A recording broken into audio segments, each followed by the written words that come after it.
প্রত্যেকদিন যদি মাছ মাংস ডিম খেতে ভালো না লাগে তাহলে মাশরুমের এই রেসিপিটা অবশ্যই বাড়িতে একবার ট্রাই করে দেখতে পারেন। গরম গরম ভাত বলুন আর রুটি লুচি পরোটা বলুন, সব কিছুর সাথেই কিন্তু খেতে খুবই সুস্বাদু লাগে। তাহলে আসুন জেনে নেওয়া যাক কীভাবে আমরা রেসিপিটা তৈরি করব। এর জন্য এখানে আমি 300 গ্রাম মাশরুম নিয়ে নিয়েছি। মাশরুমগুলোকে আমি কেটে নিচ্ছি। প্রথমে কিন্তু মাশরুমের এই যে গোড়ার দিকের অংশটা এটাকে কেটে বাদ দিয়ে দিচ্ছি, না হলে এটা সিদ্ধ হতে অসুবিধা হয়। নিয়ে আমি যেহেতু ছোট সাইজের মাশরুম নিয়েছি এই জন্য আমি কিন্তু 4টে অংশে কেটে নিচ্ছি। আপনারা যদি যেই সাইজের মাশরুম নেবেন সেইভাবে কেটে নেবেন। মাশরুমের সাইজগুলো এইরকম রাখার চেষ্টা করবেন। আমি একে একে সমস্ত মাশরুমগুলি কিন্তু কেটে নিচ্ছি। আমার সমস্ত মাশরুম কাটা হয়ে গেছে, আমি একটি পাত্রে তুলে নিচ্ছি।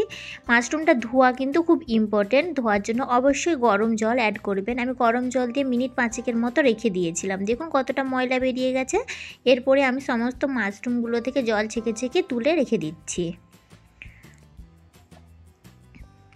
এরপরে আমি একটি কড়াই নিয়েছি, কড়াইয়ে সরষের তেল দিয়ে দিলাম। তেল গরম হয়ে আসলে তাতে গোটা জিরে আর 2টো শুকনো লঙ্কা ফোড়ন দিয়ে একটু নাড়াচাড়া করে তার মধ্যে একটা মিডিয়াম সাইজের পেঁয়াজ আর 3-4টে পরিমাণ কাঁচা লঙ্কা কুচিকে অ্যাড করে দিলাম।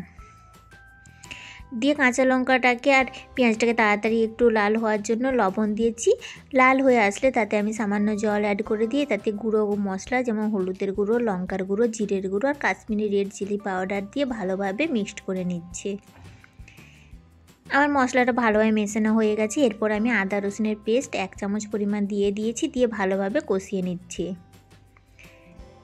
আদা রসুনের পেস্টটা যখন ভালোভাবে কষানো হয়ে গেছে তখন আমি দিয়ে দিলাম একটা মিডিয়াম সাইজের টমেটো কুচি। টমেটো কুচিটা দিয়েও কিন্তু আমি আবার ভালোভাবে কষিয়ে নিচ্ছি। একটু জল দিয়ে আমি ঢাকা দিয়ে দিলাম টমেটোটাকে তাড়াতাড়ি সিদ্ধ হয়ে যাওয়ার জন্য। টমেটোটা আমার অনেকটাই কিন্তু নরম হয়ে গিয়েছে। এরকম অবস্থায় আমি এবারে এখানে আমি আধ বাটি পরিমাণের মটরশুঁটি, ফ্রেশ যে মটরশুঁটিটা সেটা আমি দিয়ে দিচ্ছি। ওজনে এখানে আছে 250 গ্রামের মতো। আপনারা চাইলে কিন্তু এখানে ফ্রোজেন মটরও অ্যাড করতে পারেন। যেহেতু আমি এখানে ফ্রেশ মটরটা অ্যাড করেছি তাই আমার কষাতে অনেকটাই কিন্তু একটু বেশি টাইম লেগে গেছে। প্রায় 5 মিনিটের মতো আমি এখানে কষিয়ে নিচ্ছি।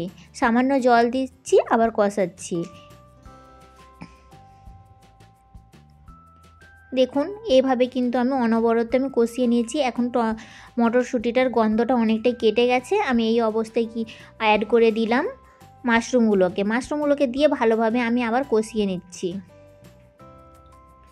এখন কতটা শক্ত আছে মাশরুমগুলো আর অনেকটা বড় আকারেরও লাগছে, কিন্তু কেটে আর কি রান্না হয়ে যাওয়ার পরে কিন্তু আর এইরকমটা থাকবে না। আমি কষানো হয়ে গেলে জল অ্যাড করে দিয়ে ঢাকা দিয়ে কিছুক্ষণ হতে দিয়ে দিয়েছিলাম, প্রায় 7 থেকে 8 মিনিটের মতো। এখন এখানে মাশরুমের সাইজগুলো কিন্তু অনেকটাই ছোট হয়ে গিয়েছে আর ঝোলটাও অনেক কমে গিয়েছে। এইরকম অবস্থায় আমি এখানে ধনেপাতা কুচি অ্যাড করে দিচ্ছি। ধনেপাতা কুচি অ্যাড করে দেওয়ার পরে আর বেশিক্ষণ টাইম লাগবে না, মিনিট 2-1 মতো রান্না করলেই কিন্তু রেসিপি একদম তৈরি হয়ে যাবে। তো 2 মিনিট পরে দেখুন আমার মাশরুমের রেসিপি একদম রেডি। বাড়িতে অবশ্যই একবার ট্রাই করে দেখবেন। আশা করি বাড়ির প্রত্যেকেরই খুবই ভালো লাগবে। আর রেসিপিটা যদি ভালো লাগে প্লিজ লাইক, কমেন্ট, শেয়ার করে দেবেন আর সাবস্ক্রাইব করে পাশে থাকবেন।